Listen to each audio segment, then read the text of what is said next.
l'Assomption de Lille. Donc, tu es envoyé par le provincial pour les obsèques de notre père Arthur. Donc, tu as dû présider cette belle célébration, très authentique, très priante. Donc, est-ce que tu peux nous dire un petit peu de qui est notre frère Arthur? Qu'est-ce qu'il nous a laissé? Quel est l'appel peut-être à travers lui pour mieux suivre le Christ? Mhm. Ce qu'il nous a laissé, l'avenir nous le dira aussi, de savoir qu'est-ce que nous allons faire de, de cet héritage, de cette manière d'être assomptionniste, cette manière d'être serviteur. Mais on peut déjà, en regardant rapidement son parcours, retenir un homme d'un engagement complet, voire radical, au service des plus pauvres. Quelqu'un euh, qui a mis en action finalement son souhait de suivre le Christ.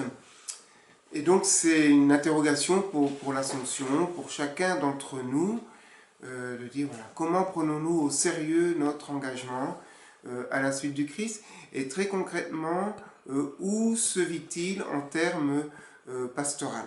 Voilà, donc Arthur avait ce charisme de vivre son engagement auprès des plus pauvres.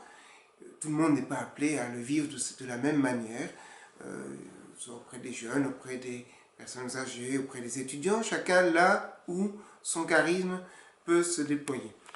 Et aussi de veiller à ce que le déploiement de ce charisme puisse se faire en harmonie avec une vie communautaire telle que nous la concevons à l'Assomption. Ce sont des enjeux importants pour chaque religieux et pour le corps que nous formons dans son ensemble. Donc un certain nombre de points d'attention qui pourront être des repères pour la suite, tout comme d'autres religieux avant lui ont marqué aussi à leur manière la congrégation. Je pense particulièrement au père Marie Gérard et d'autres encore qui avaient des charismes forts, qui l'ont mis au service de l'Assomption, au service du règne de Dieu, et nous avons à être attentifs de ne pas le laisser s'éteindre avec le départ du frère. Est-ce que tu peux nous résumer en deux mots c'est quoi l'Assomption? Et puis, est-ce que Arthur est un assomptionniste authentique? Je soupçonne ta question d'être un peu orientée. Qu'est-ce qu'un assomptionniste authentique d'abord? Tout assomptionniste est authentique. À partir du moment où il prend au sérieux son engagement à la vie religieuse, à la suite du Christ, selon l'arrêt de vie de saint Augustin, ce que nous professons au jour de notre engagement, premier ou définitif. Et aussi, un assomptionniste authentique, c'est aussi quelqu'un qui vit cette mission qui lui est confiée avec d'autres en communauté apostolique. Voilà, donc garder cet équilibre. Qu'est-ce que l'Assomption, pour répondre à ta première question? Une famille religieuse où l'on peut vivre en simplicité des rapports entre frères pour le bien de l'Église et, nous l'espérons, du monde. Mais là encore, il ne nous appartient pas de décider si la manière dont nous vivons est bonne pour l'Église ou pour le monde. En tous les cas, c'est l'intention que nous portons et le Seigneur fait le tri et il fait pousser ce que lui-même a semé, arrosé par d'autres éventuellement. Il n'y a pas de parfait parmi les hommes. Nous sommes tous appelés à être saints à la suite du Christ. C'est le seul saint parce qu'il est le Fils de Dieu. Avec les trois qualités d'un assomptionniste, est-ce que tu peux en dire en un mot comment cela nous pousse à vivre aujourd'hui et à apporter un message au monde? Quelles sont les trois qualités d'un assomptionniste? Hmm? Ah, oh.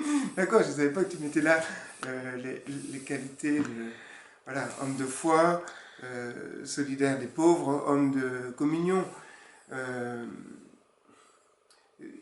Chacun, évidemment, a un parcours qui lui est propre, une histoire qui lui est propre, et essaie de décliner finalement cette manière d'être assomptionniste avec ce qu'il est. C'est important, il n'y a pas une manière d'être un homme de foi, une manière de faire la communion, une manière d'être solidaire des plus pauvres. Chacun le vit avec l'histoire qui est la sienne, mais s'inscrit dans une histoire plus grande, qui est l'histoire du projet de Dieu, qui est l'histoire de la manière dont Emmanuel Dalzon a voulu proposer un chemin de vie à ces jeunes qu'il a appelés à travailler avec lui. Donc, oui, tous appelés à être saints. Là aussi, il n'y a pas qu'un chemin pour la sainteté. Je crois que la clé pour que chacun puisse s'y retrouver, c'est de le vivre avec un cœur généreux et désintéressé.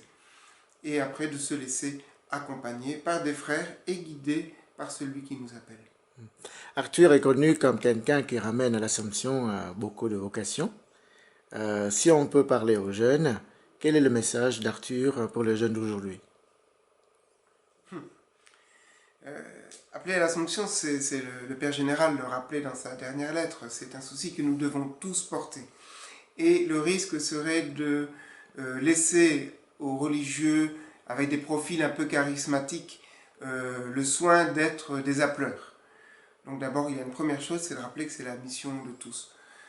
Ensuite, appeler, c'est important. Je crois qu'Arthur avait cette faculté d'appeler au-delà de lui-même, c'est-à-dire qu'il appelait bien des jeunes, pour nous-mêmes ou pour d'autres congrégations, masculines ou féminines, à suivre le Christ. C'est d'abord un des éléments essentiels. Et une fois que l'appel est effectué, il faut pouvoir aussi assurer l'accompagnement des jeunes qui répondent positivement à l'appel, qui n'est pas l'appel du Père Arthur ou du Père Fabien ou du Père Mine, mais qui vient l'appel du Seigneur. Et donc, pour assurer cet accompagnement, là aussi, il y a un charisme qui joue, et il faut savoir, finalement, quelque part, passer le flambeau à d'autres. Hein, encore une fois, pour reprendre Saint Paul, il y a celui qui sème, celui qui arrose, celui qui récolte. La même personne n'est pas toujours en capacité de remplir tous ses rôles. C'est bien pour cela que c'est une communauté qui est aussi appelante et pas seulement un frère. Tu veux dire un dernier mot? Merci. Merci à Arthur pour sa vie, pour son service de l'Évangile, pour son service du royaume de Dieu. Merci d'avoir fait ce compagnonnage avec nous. Ça n'a pas été toujours tout simple, parce que le jour des funérailles, on trouve toujours toutes les qualités du monde au frère qui s'en va. Il en a beaucoup, ça n'a pas toujours été simple, mais gardons surtout en tête ce qu'il a permis de vivre et ce qu'il a fait connaître auprès du Christ. Donc merci à Arthur, merci à tous ceux qui ont vécu avec lui et lui ont permis aussi de mettre en œuvre son charisme. Merci beaucoup, Fabien. Avec plaisir. Amis du silence, de ville en village, le Messie proclame. Croyez à la bonne nouvelle, proche est le règne de Dieu. Croyons à la bonne nouvelle, proche est le règne de Dieu.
sois-tu